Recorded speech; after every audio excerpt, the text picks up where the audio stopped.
Hello, my name is Olorotimi Osha. This is May the 1st, 2026. Today, I want to just quickly discuss bait and switch at the Pentagon. So, bait and switch is something I first heard of in in my MBA class when I was in business school. I learned of it when I did business law for accountants, right? Bait and switch. Of course, later on, I became a stockbroker, I became a banker. And the first one of the things that, we first learned, I was a licensed stockbroker, by the way. So one of the things that I first learned was bait and switch, that it's illegal. So bait and switch, basically, that's when um, a seller, right? A seller or someone you're in a bargain with, you're trying to get a product from or get into a contract with, they advertise a certain product or a certain service. So let me use a product for hopefully if women see this video, then they can identify with it. For instance, a woman wants to buy a Chanel bag. So a seller advertises a Chanel bag, a certain specified, certain specification or whatever it is, she knows it, she's seen it, she's touched it, and by the time so she pays for it because that's what she wants. There's a meeting of the minds. By the way, this takes us back to law of contracts, and you also come across bait and switch again. I did contract. I was in law school, so I came across bait and switch again from studying the law because I have a law degree, a Juris Doctor degree from George Washington University Law School. By the way, this does not constitute legal advice, right? To give that disclaimer. So you see what it is you want. There are elements to a valid contract, because it can't be fraudulent, right? It has to be contracts, what you want to buy, the buyer, the seller of goods, and the buyer. You have to have a meeting of the minds. You have to have an understanding,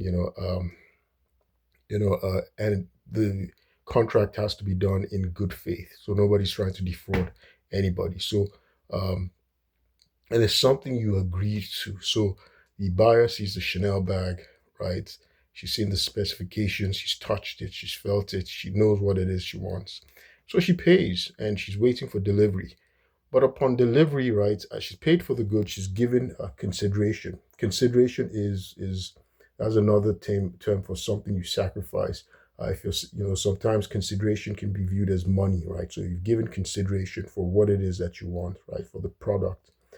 Now it's time for delivery. However, when it's time to deliver the goods, it's not the Chanel bag that you saw, the original Chanel bag that you saw and you felt. They now give you back in Nigeria, there's something we used to call made in Aba, right? Made in Aba product. So Nigerians are tremendously resourceful and enterprising. So in southeastern Nigeria, there was a manufacturing center called Aba, in which they can fabricate any designer, any product done overseas, where in the Western world, in the advanced world, even in China, they can recalibrate things. They had centers of recalibration. They can copy, imitate any product, and they can redo it. So instead of giving you an original Chanel bag, they give you an Abba made in Aba bag, right? Made in Aba is the name of the place, made in Aba. So it's very popular, right? Made in Aba bag, or so something that's not, it's not the original Chanel that you saw that you wanted. So that's an example of bait and switch, right? You bait and switch, all right, after delivery. So that's illegal. So you can get normally it's resolved through a civil lawsuit. You can get damages, get compensation through a civil lawsuit. But if it's systemic, right? If it's systematic, if the bait and switch, if there's a pattern and it's systemic, it can lead to a criminal offense. It can lead to criminal charges, right? And it depends on the state, because this is the laws of contract. So laws of contracts might vary, may vary by state. Um, it can lead to federal charges if it's systemic. If they use um, if it involves like wire, the use of wire, then it can be associated to wire fraud. If they use telecommunications, use the internet, right, and things like that, then it can incur, it can be a federal crime. It can actually be a crime, a criminal charge, a criminal offense, and it can incur criminal liability, and one can go to jail for it, right? So what I wanted to discuss was my experience with the Department of Defense. Now, how did I get into the Department of Defense? After I graduated from law school, I graduated from Columbia. It was during COVID, and I was contacted to apply for this program, the John S. McCain Strategic Defense Fellow. It's the most prestigious civilian program for advanced degree holders, right? Recent advanced degree graduates. It can be, you can have a PhD, a JD, masters. So many people with very advanced degrees, PhDs. They've been physicians, they've been dentists, people in the program, people with JDs like me, right? People with PhDs. And when it was started, it was they were targeting people from the most competitive schools, from the most elite schools, people from Princeton, Yale, Harvard, right, Columbia, and things like that. So, from elite schools. Now, and it was started by Congress, the John S. McCain Strategic Defense Fellowship. In my cohort, I was the number one pick. Of course, I was, I was a naturalized American, and um, it was during COVID. Initially, I had just started a business with my friends, and I had started my magazine. I had, I was getting ready to go and do there was stuff, other things that I was doing in Nigeria. There was a lot. I was doing lots of projects. I'm not going to get into my personal business, but this program came along, and of course, I took stock of my life, my accomplishments in America. I came originally to get my education. I found I had accomplished far more than I planned to achieve.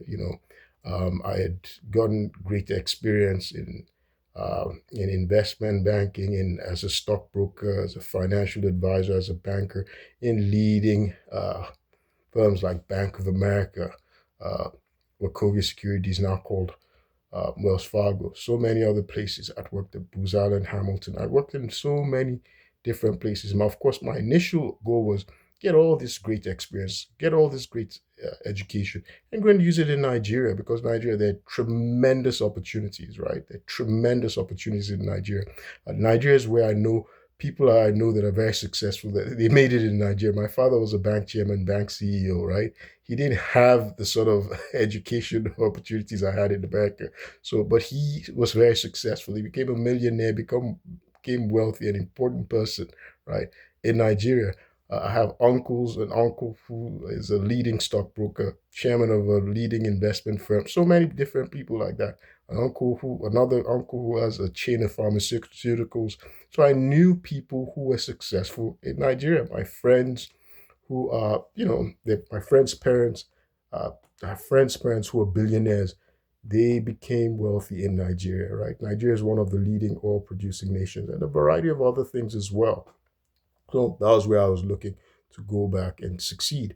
But when America came calling, a recruiter came calling, and they told me about this great program, I applied for it. By the way, to apply to the federal government, it takes a lot. It requires a lot. You're getting recommendation letters. You're getting all sorts of stuff. Then you're going to, and there's so many different stages. You're going through clearance. You're going to, it's a pain. It takes a lot. So you invest a lot into it. So you can see when someone invests time to get into the federal government, they just don't want to walk away like that, because you invested way too much time, right? It takes the whole process, like the McCain Fellowship was supposed to be quick. It can take you like a year to 2 years. Like it takes such a long time. It takes too much of your time for you to just say, oh well, no, no, it's a lot of pain, right? By the way, I've gotten three different jobs, positions in the Department of Defense, in the federal government. I've only started two, right?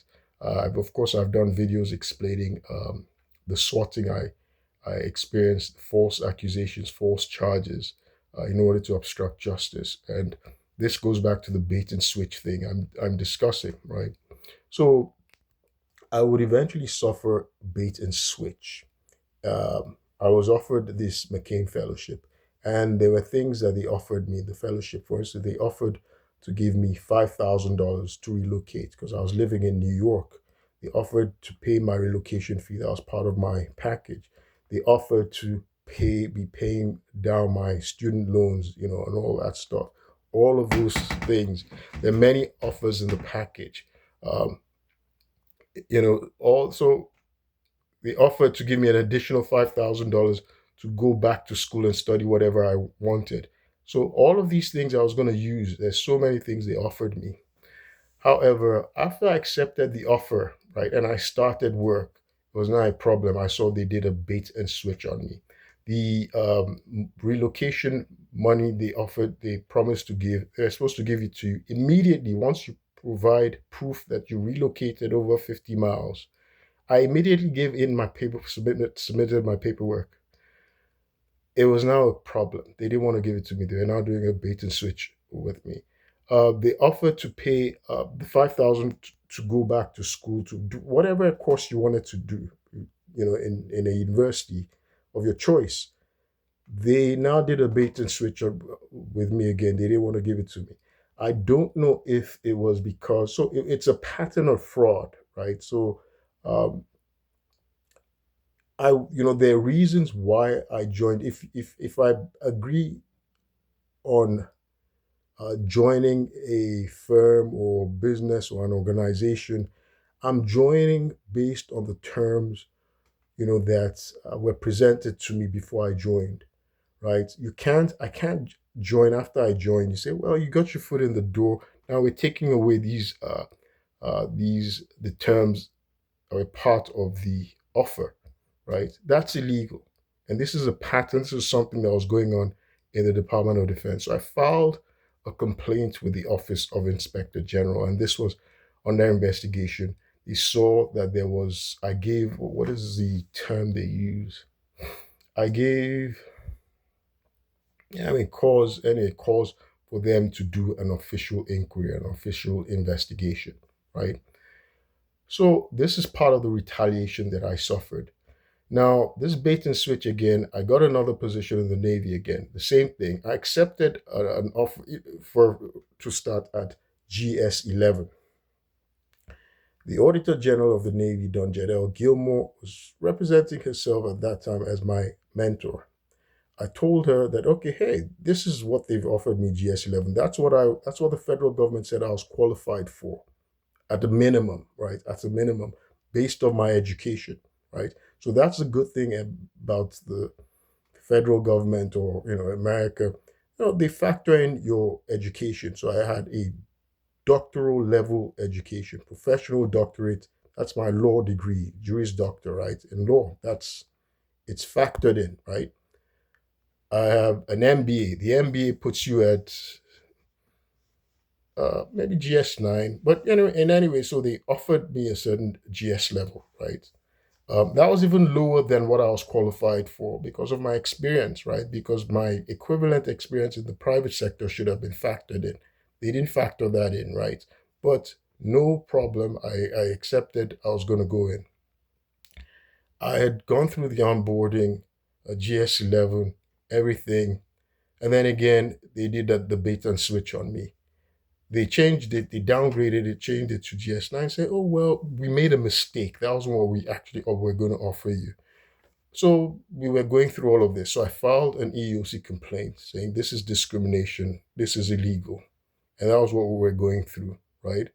Um, I had hired a lawyer. I was going through that process before my swatting. So I just wanted to quickly talk about the pattern of bait and switch. And uh, one of the reasons this is problematic is the people in HR at the Pentagon, the Navy, they're not the most qualified people. They're not the sharpest tools in the box. But you see their background. Many of these people, they went to online school. This is America. Why are you going to online? You're getting your diploma online. There was a time I had found that these diploma mills, right, these because that's what they're called, right? Online universities, they're for-profit universities. The diploma mills, you're buying your degree, right? It's not worth it. It's whack. It's right. They're just it's quackery, right? And it's not fair for people who go and put in the time, the effort, the opportunity to actually get uh, a valid degree, a rigorous degree from a brick and mortar school. People are sacrificing things, sacrificing resources. These people want to eat their cake and have it. You're in the workforce working full time, and you're using an online diploma. Online diploma is a those are diploma mills. They're not valid. They're not valid degrees, right? They're not valid degrees. That's what inundates the Pentagon and the Department of the Navy, right? And they use it to keep gaming the system. So you have a very poor quality of staff, very poor quality staffers in the Navy, in the Pentagon. They're the ones who are actually trying to interpret policy they don't understand. They don't understand the laws. They're not applying the laws. And many of them are so arrogant and dishonest. So they don't realize that these schemes they're doing, the bait and switch schemes, they're illegal. They're unconstitutional and they tell lies. So I just wanted to talk about bait and switch broadly today. I'll do something more detailed about the bait and switch schemes that go on at the Pentagon and the Department of Navy human resources level. My name is Olurotimi Osha. I'll keep you posted. Thank you.